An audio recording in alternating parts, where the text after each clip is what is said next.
welcome to ThaiPBS English Service. I'm Supachon Klinsuwan. Before flying to the Philippines, Prime Minister Yingluck Shinawatra told the media that her cabinet reshuffle was appropriate and had nothing to do with taking turns to be rewarded, as critics have claimed, which is not what the opposition, many academics, and some of the private sectors are saying.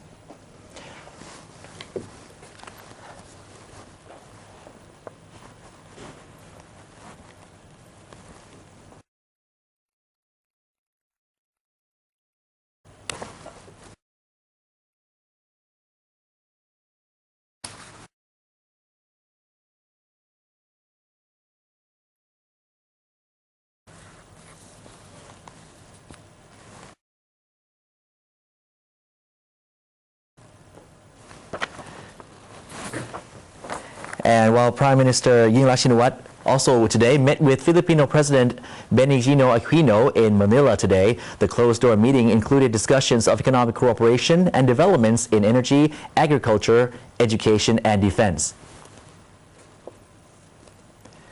To export more rice to the Philippines, and as part of cooperation of food security, I express my appreciation for the kind of assistance from the government of the Philippines and Philippines ally to the victim of flood in Thailand last year.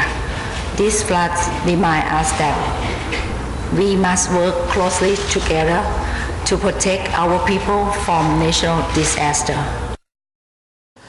The two leaders also shared disaster management strategies as both nations were hit by massive floods last year. And as the Chinese New Year is around the corner, this year Kasikorn Bank Research is predicting that festive spending in the Bangkok area will increase by only 3.5%, of course, due to the flood crisis. Kasikorn Bank Research found that due to the flood crisis at the end of last year, people in Thailand have had to spend money on repairs to damaged property. The rising price on fuel is an additional reason why they predict that festive spending during the Chinese New Year in the Bangkok area will be subdued as people count the pennies. Kasikorn Research estimate that spending by people in Bangkok will increase by only 3.5% or 53 billion baht. Meanwhile, the Department of Internal Trade stated that their recent survey found that the price of meat has fallen since last year. For example, pork will be around 120 to 125 baht a kilogram, down from last year's prices of between 130 to 135 baht, while fresh chicken is also cheaper at around 65 to 70 baht when compared to last year. Also, fresh fruit has also fallen in price. And the government is considering reducing its its equity in holding on to debt-laden state enterprises to effectively move more debt off the public account. PTT Public Company and Thai Airways International, both state enterprises, are each burdened by considerable debt. It is reported that the government may sell a 2% stake in PTT, the largest company on the Stock Exchange of Thailand, to the state-controlled Vayupak Fund. The government currently costs 51% of the PTT. The energy giant is groaning under a debt mountain of around 756 billion baht of liabilities, and the national airline is in debt to the tune of a further 200 billion baht. Weerapong Ramankul, chairman of the Strategic Committee for Reconstruction and Future Development, says that reducing government ownership to 49% means that PTT would no longer be a state enterprise and the company's debt would not be considered public debt. But he went on to point out that the Thai case may be a bit difficult as we have hold talks with the labor union. The plan is designed to make state funds available to finance flood prevention infrastructure. Deputy Prime Minister Kittirat Naranong, however, said that while the government has discussed the sale of state enterprises shares to the Vayupak Fund, it does not consider it as an urgent matter. The Vayupak Fund was set up in 2003 with initial funding of 100 billion baht, and it is only allowed to own equity in state enterprises. Currently, the fund has stakes in PTT, Thai Airways, Krung Thai Bank, and Siam Commercial Bank, amounting to a total of 300 billion baht.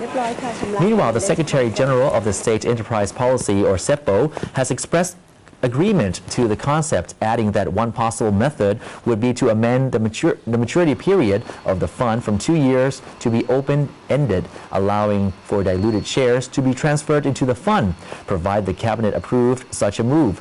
After becoming an open-ended fund, Wayupak may actually double in size, depending on demand. Prasong added that if the fund could be used by the state to stabilize the capital market or invest in infrastructure. However, Gorn Jatiyawanit, former finance minister, said that reducing government ownership in PTT is rather risky since PTT is an energy giant. If PTT were no longer a state enterprise, this might have an impact on national energy policy.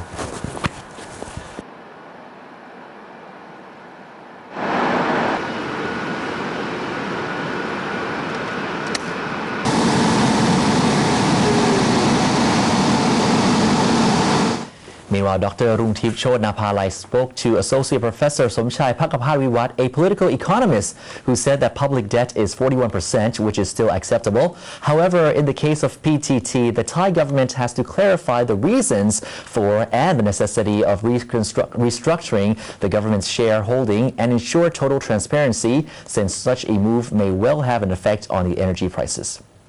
In fact, it's a theory of what we call privatization. But the important line dividing between state and private is about 50%.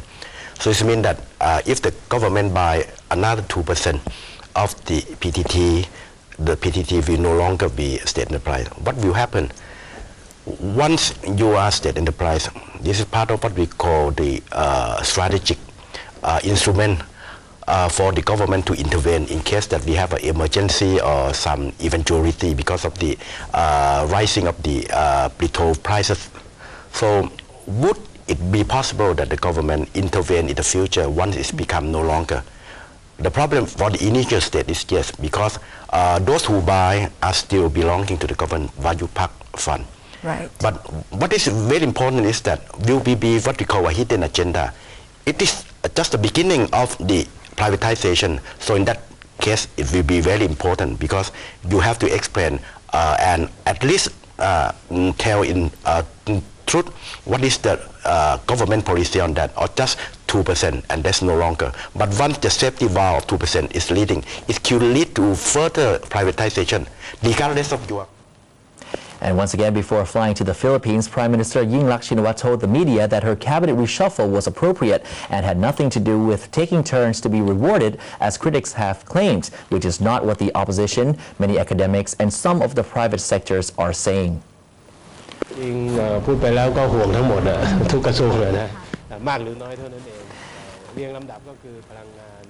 Ponsin Pacharin Nakul, Deputy Chairman of the Thai Chamber of Commerce, says he is worried about the cabinet reshuffle, and the Ministries of Commerce, Energy, and Deputy Agriculture Ministries are the most worrying. However, he says if the newly appointed ministers work hard enough, they might be able to achieve their goals, even though he does not see the logic behind many of the appointments in the new lineup. He adds that the government is still lucky to have Deputy Prime Minister and newly appointed Finance Minister as the key man. But Somchai Chisuthon from the Thailand Development Research Institute, or TDRI, says he believes Thirachai Puwananaraduban, the recently ousted Finance Minister, sees the bigger economic picture and understands the economic fundamentals more than Kitirat Naranong. Meanwhile, Supharat Siri Suwanarangkul, Deputy Chairman of the Federation of Thai Industries, is optimistic that despite the changes in personnel and the government's policy, however, the government's policy in creating confidence is pretty much the same. Another individual who brought attention to the new cabinet lineup is Nalini Tawisin, the new minister attached to the PM's office, who is on the visa blacklist of the United States. The opposition leader, Apisit Wechachiwa, says the Prime Minister must be able to answer why she has appointed a high-ranking position to a person who cannot enter the United States.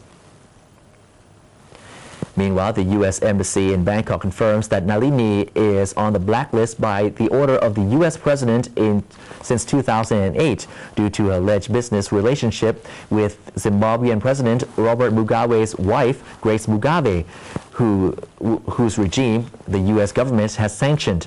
Nalini, who is ranked 125 on the Pheu Thai Party list MP, admits that she is on the U.S.'s visa blacklist, but claims it is all a big misunderstanding. Meanwhile, appointing Nattawut Saikia as Deputy Agriculture Minister as being seen as a repaying to the Red Shirt movement. Some academics, like Praipon Kumsap of Thammasat University's Faculty of Economy, says Nattawut is a great speaker, but when it comes to agricultural policy, that is another issue. Also, before flying off to the Philippines, Prime Minister Yingluck Shinawatra insisted that she named her ministers based on individual capabilities, saying that speculation about political rewards was unfounded, and though the public may not be familiar with some of the new faces, their qualifications fit the job given. Regarding the appointment of Air Chief Marshal Sukampol Suwanatat as Defense Minister, she said that she was confident that there would not be any problems with the military. She also defended her decision to bring the red shirt leader, Nattawut Saikia, into the cabinet, saying that he was qualified for the position and knows the problems of the farmers. As for the PM's office minister, Nalini, PM Yingluck says that she passed background checks and met all constitutional requirements.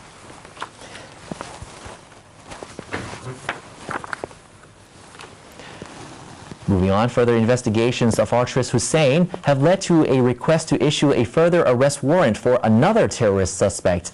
And while the former National Security Council member says that Thailand must not neglect the possibility of terrorist attacks, the National Police Chief confirmed that this country is not a target of any terror group. Police General Piopan Damapong, National Police Chief Commander, says investigators are still questioning artist Hussein, a terrorist suspect and alleged member of the Hezbollah group. Authorities will also now seek another arrest warrant to hunt down another man by the name of Emla Paulo, who police believe assisted artists in collecting and transferring massive amounts of urea and ammonium nitrate, possible bomb-making substances. Police cannot yet confirm if Emma Paulo is still in Thailand. Meanwhile, Police General Piopan confirmed to the media that Thailand is not a target for any terrorist group. However, former Secretary General of the National Security Council, Khajatpai Burutpat, warned that the government must not neglect the fact that after 9/11, the 9/11 attacks on the U.S., terrorist attacks can happen anywhere in the world, especially in locations which are home to interests of the countries which terrorists wish to attack.